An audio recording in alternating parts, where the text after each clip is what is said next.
नमस्कार दोस्तों, मैं लक्ष्मी प्रसाद। आप देख रहे हैं फास्ट खबरों तक। तो दोस्तों, बढ़ते अपनी खबरों की तरफ, तो बने रहिए हमारे साथ। तो बता दूं कि पेरिस के पास एक हवाई अड्डे पर मानव तस्करी के संदेश में हिरासत में लिए जाने के 4 दिन बाद एक रोमानियाई विमान सोमवार को 276 यात्रियों को लेकर भारत के लिए रवाना हो गया। विमान में ज्यादातर यात्री भारतीय हैं। फ्रांसीसी चैनल बीएफएफ टीवी ने एक खबर में बताया कि गुरुवार को रोका गया विमान स्थानीय समय के अनुसार दोपहर 2:30 पर रवाना हो गया। संयुक्त अरब अमीरात के दुबई से 303 यात्रियों को लेकर निकारागुआ जा रही थी। उड़ान को मानव तस्करी के संदेश में बृहस्पतिवार को पेरिस से 150 किलोमीटर पूर्व में स्थित बैटरी हवाई अड्डे पर रोक लिया गया था।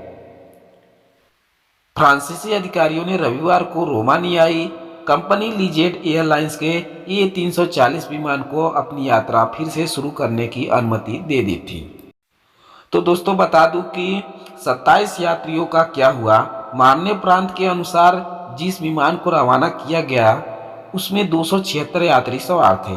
साथ ही 2 नाबालिग सहित 25 ने फ्रांस में आश्रम के लिए आवेदन किया है और वे अभी फ्रांस में ही हैं। खबर में बताया गया कि 2 अन्य यात्रियों को आज न्यायाधीश के समक्ष पेश किया गया, जहां से उन्हें रिहा कर दिया गया।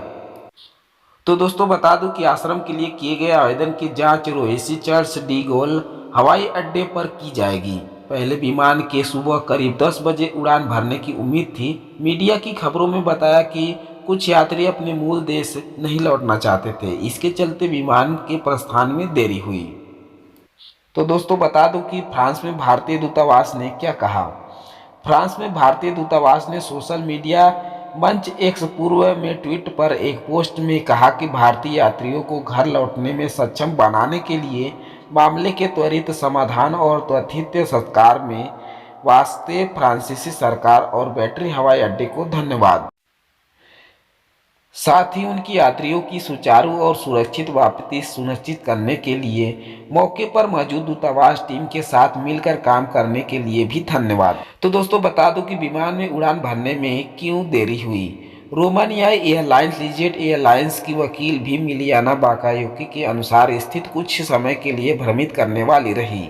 उन्होंने बीएफएम टीवी से कहा कि कुछ यात्री अपने मूल देश नहीं लौटना चाहते और उन्होंने आज सोमवार सुबह शुरू में विमान में चढ़ने से इनकार कर दिया। बीएफएम टीवी ने कहा कि कुछ यात्री इस वापसी नाखुश होंगे क्योंकि वे योजना के अनुसार निकारागुआ की अपनी यात्रा जारी रखना चाहते हैं। वकील ने कहा कि हमें बहुत राहत है, हम बेसब्री से इसका इंतजार कर रहे थे। वकील ने कहा कि अपनी जांचकर्ताओं के लिए उपलब्ध रहेगी और अपने ग्राहक से हर्जाना मांगेगी क्योंकि उसे काफ़ी नुकसान हुआ है। तो दोस्तों, बता दूं कि हवाई अड्डे पर हुई मामले तस्करी के मामले की सुनवाई रविवार को हवाई अड्डे की अस्थायी अदालत परिसर में बदल दिया गया और 4 फ्रांसीसी न्यायाधीशों ने हिरासत में किए गए यात्रियों से पूछताछ की। यह सुनवाई मानव तस्करी के संदेश में पेरिस अभियोजक के कार्यालय द्वारा शुरू की गई जांच के हिस्से के रूप में आयोजित की गई थी। फ्रांसीसी मीडिया के अनुसार कुछ यात्रियों ने हिंदी और कुछ ने तमिल में अपनी बात रखी। विमान के रवाना होने के लिए अधिकृत होने के बाद रविवार को फ्रांसीसी न्यायाधीशों ने प्रक्रिया में अनियमितताओं के अनुसार सुनवाई रद्द करने की फैसला किया। तो दोस्तों, बता दूं कि यात्रियों में 11 नाबालिग भी शामिल थे।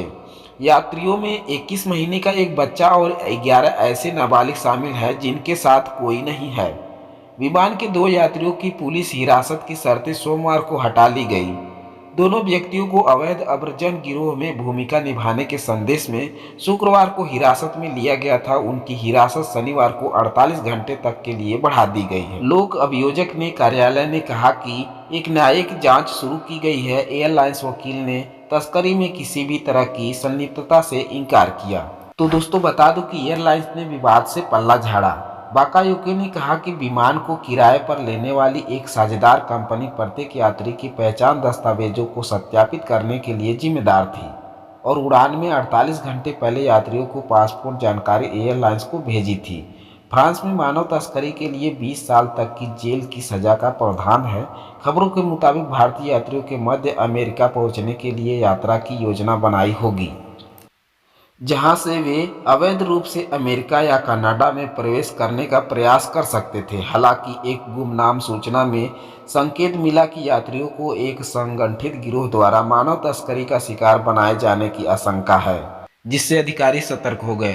तो दोस्तों खबर यही तक। वीडियो पसंद आया है तो मेरे चैनल को लाइक और सब्सक्राइब जरूर कर दीजिएगा। अन्य सोशल मीडिया पे जरूर शेयर कीजिएगा। बेल आइकन घंटी जरूर दबा देना। वीडियो देखने के लिए धन्यवाद।